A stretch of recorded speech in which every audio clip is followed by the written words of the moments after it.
Qui a le flashback le plus triste dans One Piece parmi ces six-là, les frères? On voit ça ensemble dans cette vidéo. Vous allez dire, je suis en pire, vous allez dire, j'abuse, hein. Mais ça, c'est un truc que je vous répète depuis longtemps. Dernière position, Brook. Oui, mais non, Brook, tous ses compagnons sont morts. Il a passé 30 ans ou 20 ans, je sais plus, tout seul. Ok, et ensuite? Non, c'est triste, et ensuite? Les frères, je suis désolé, moi je le répète.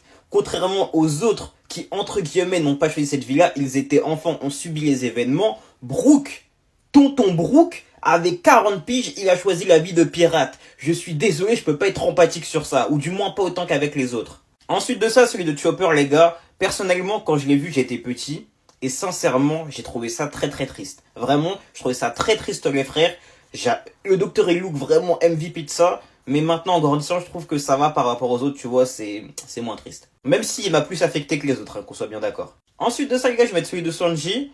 Bah pareil, hein, franchement, c'est un, entre guillemets, considéré comme un raté durant toute son enfance. Sa mère est meurt, bully par toute sa famille, vraiment grosse dinguerie. Ensuite de ça, les gars, je vais mettre celui de Robin. Alors là, vraiment maxi dinguerie, les gars. Génocide sur son peuple. Voilà, c'est suffisant, je pense. Le problème de ce flashback, c'est que pour moi, il a pas duré assez longtemps. Du coup, j'ai pas eu le temps d'être vraiment atteint, tu vois, par les événements. Contrairement aux autres qui ont comme duré un petit moment en général, à part celui de Brook. Deuxième position, les gars, celui de Kuma. Sincèrement, on a tellement humanisé le personnage. On a tellement d'empathie pour cet homme vraiment vaillant. En fait, le mot pour le décrire, c'est vaillant. C'est un vrai vaillant. Et enfin, première position, le flashback qui m'a vraiment rendu le plus triste. Et pour moi, c'est le plus triste de One Piece. Celui de l'eau. En fait, les gars, je sais pas comment expliquer. Mais on dirait que c'est pas du One Piece limite. Dans le sens où vraiment tu prends l'eau pour le protagoniste de... Tu vois, il dure un certain moment déjà. Il dure un certain moment, ce qui fait que t'es très empathique pour ce flashback déjà.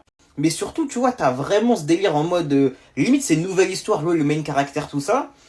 Et en fait, tu vois, l'utilisation des fruits du démon, des pouvoirs et tout, est grave restreint dedans. Et du coup, je trouve ça très très humain, tu vois. Genre, Corazon est tellement humain comme personnage, quand tu le vois mourir, t'as trop le seum. L'eau, pareil, tu vois, l'eau avec la maladie, ses darons qui sont morts et tout. Enfin, je sais pas, c'est vraiment trop triste comment c'est fait. Comment c'est fait, excusez-moi. Moi, personnellement, celui qui m'a le plus atteint, vraiment.